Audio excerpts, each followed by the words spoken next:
Up next, we have a report on the flag-off ceremony of When in Need Foundation. Don't go anywhere. Food security will always be a subject of discussion for any society. In Nigeria, several initiatives are being created to support the vulnerable, widows, and orphans in the society.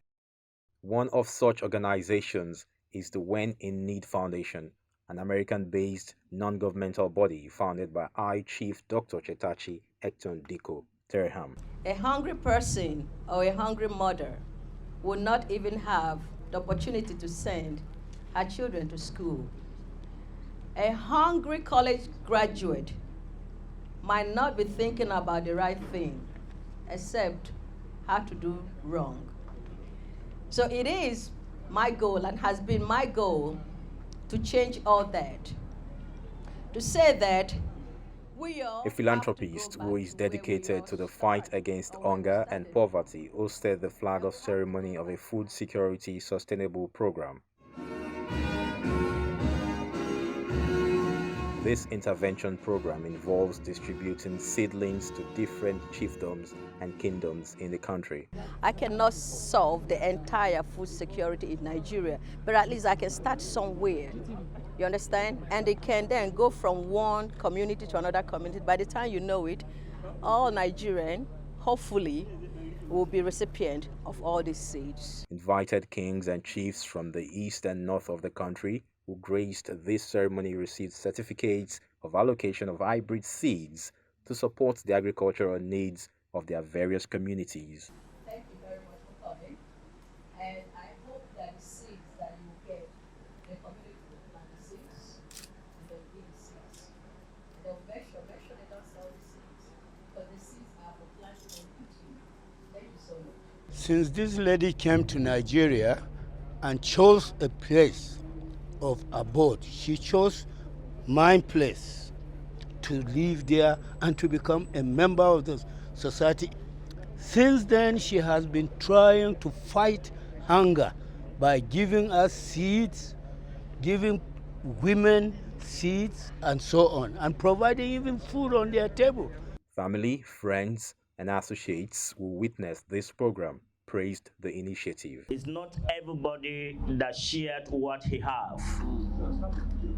It has to do with the love of God. If you don't love God, you will not love humanity.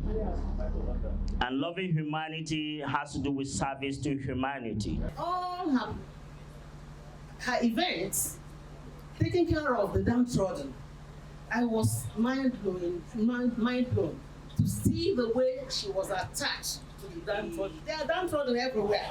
You might be surprised to hear that there are some of them right there in New York. She was all over them, and she would openly tell them that she was like them, that they shouldn't lose hope. Everything my mom touches, it just grows. Everything that my mom stands behind, it matures. My mom is, I don't know, she's just a superwoman. Charity, they say, begins at home. It is hoped that this intervention by the When in Need Foundation will extend to other regions of the country.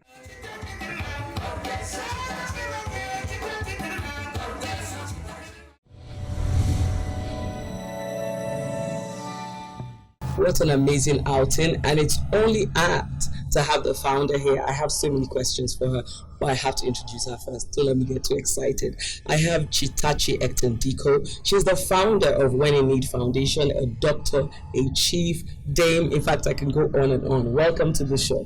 Thank you. I would like you to talk to us about the food launch that you had.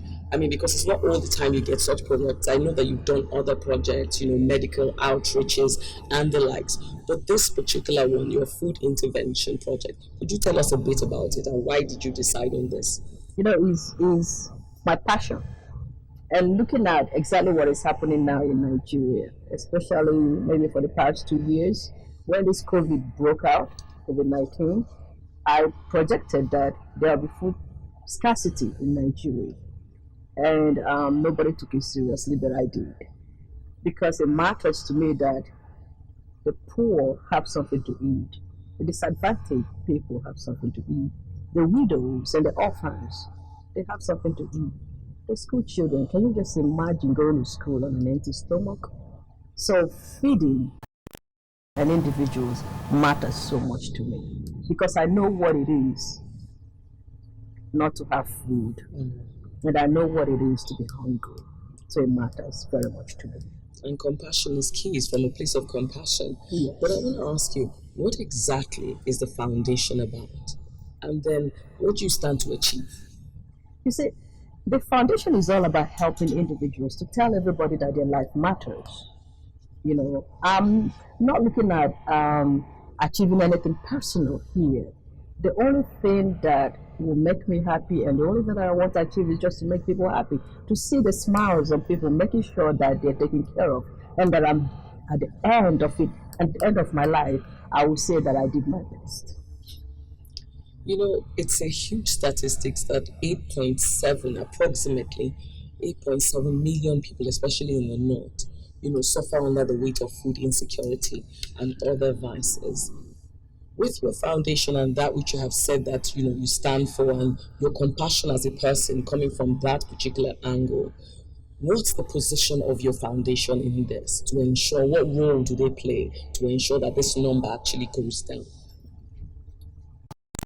Providing seeds to several communities, I would say several local governments, and we're trying to impact lives as much as we can. Yes, the population is huge, but so long as we make an impact, regardless how much, that is good.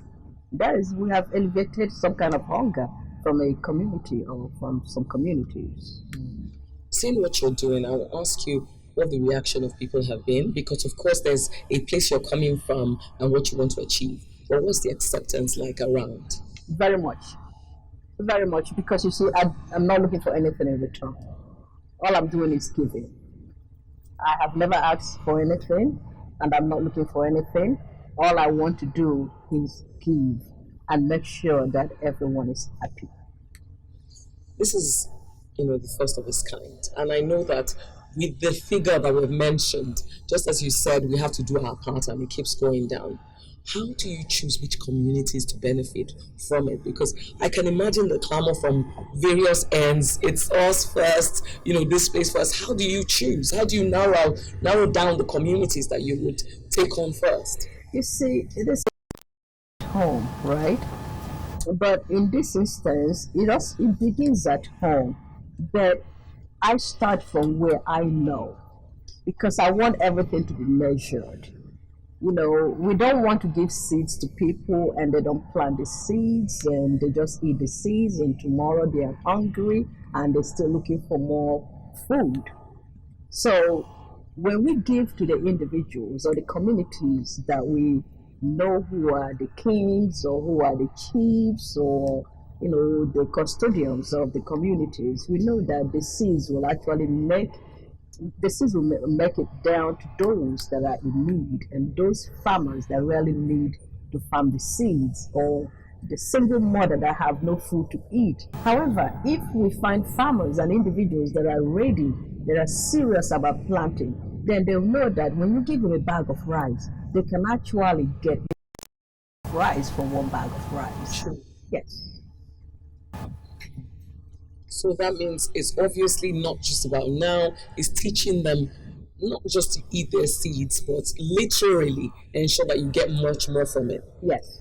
Now, when I looked at it, I was like, hybrid seeds, and I spoke to you about it from the beginning because I thought there must be a reason why it didn't just say seeds. Why hybrid seeds? We're used to planting once a year. But I use the hybrid. I'm using we. I'm not going to say I. Just we, all of us, the Winning Foundation. And every life matters. We're using the hybrid seeds because we want to teach people or show people that you can plant more than twice a year.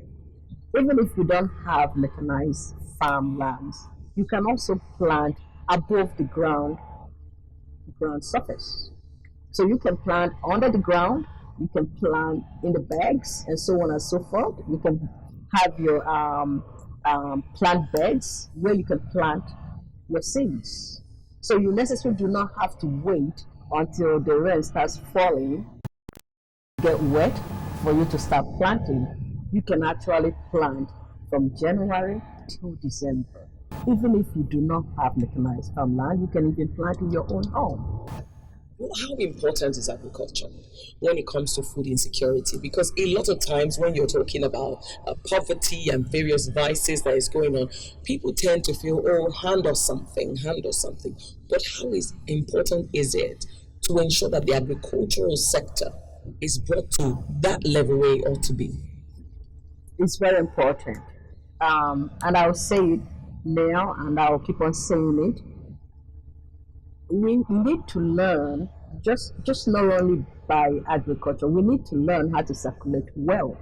That's one thing we don't know very much how to do here in Nigeria. And we wonder why other countries are surviving and what are we doing here. Agriculture is very beneficial to me. It's one of my biggest passions. You know, I want everybody to farm. But do you see more people going into agriculture? Because over time, I think there's just been this stigmatization, like, oh, it's the village people that farm and that kind of thing. But do you see a transition into agriculture? Of course, I see, because I see the interest. I see so many people coming to me asking me, how can I get seeds from you? So the interest has actually grown. It's not only north, it's the east, you know. So I'm hoping that it will grow to other, regions of Nigeria.